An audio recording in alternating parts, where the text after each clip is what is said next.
احنا هنا بقى في خط انتاج كل الصوصات. كل الصوصات. طيب ممكن حضرتك تقول لنا خطوات الانتاج كده بتاعت الصوصات باختصار؟ اولا الخط ده احدث خط انتاج موجود في ادمير. حلو. الخط ده خطوات الانتاج بتاعته هي الخلط المبدئي، ثم الخلط النهائي واضافه سر الخلطه، ثم عمليه التعبئه اللي كلها اوتوماتيك مفيش حد بيلمسها. حلو قوي. طب انت ازاي بعد ما مثلا بتعمل صوص معين هتقلب بقى الخط عشان تعمل صوص تاني؟ عمليه غسيل اساسيه للخط. حلو. اللي هي للتخلص من اي اثار للمنتج القديم وتعقيم خط الانتاج استعدادا للمنتج الجديد. وفي البدايات المنتج الجديد برضه بتستغنى عن اول انتاج. لازم اول شويه دول ما بيبقوش مطابقين للمواصفات، فغالبا بنستبعدهم. فكل التفاصيل ديت الخط له قطع غيار بتتغير حسب الصوص اللي هتعمله. وهل بتضطر ان انت تغيره مثلا في اليوم كذا مره، ولا بتبقى اليوم مثلا النهارده كله هنعمل صوص واحد؟ لا، الانتاج بتاع ادمير غالبا انتاج غزير، ففي الاخر انت ممكن تشتغل يوم واثنين وثلاثه على صنف نفس واحد. الصوص. وبعد كده بتخش مرحله CIB، تروح مغير وعامل الصنف اللي بعد كده وهكذا. تمام.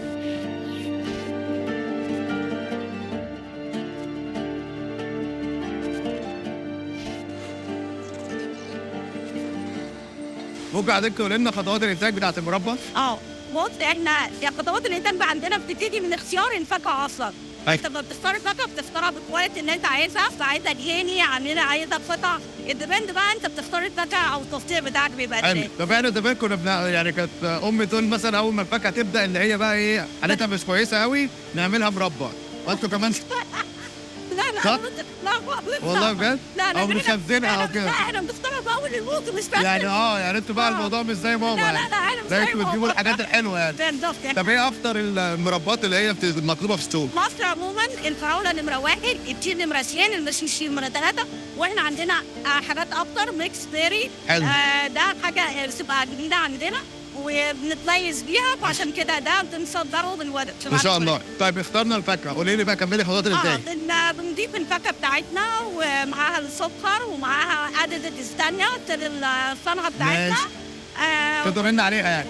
طب السكر بيبقى كتير ولا قوي نساوي؟ على حسب في مواصفات انت مرتبط بيها، لازم تحط السكر طبقا للمواصفات. وبناء عليه بتخلط كل الكلام ده. وفي عندنا سر الصنعه في البروسيس كمان، مش بتقول عليه ماشي. وبتطلع المنتج بتاعك باللون اللي انت عايزه، بالمواصفات اللي انت عايزها، بالكواليتي اللي انت عايزها. حلو قوي. طب في بلاد بيبقوا مش عايزين قطع وفي بلاد ثانيه بيبقوا عايزين قطع، بس ده بنتحكم فيها.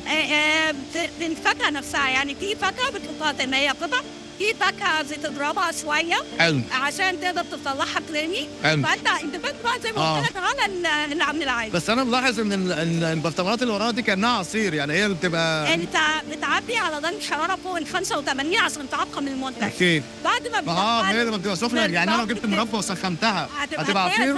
اوكي. بعد شويه وبعد ما تبرد وبعد ما نخش الطريق بتوصل بقى بتبتدي بقى اختلاط فتلانج وثبات ويبقى البون موجود عندك. حلو قوي.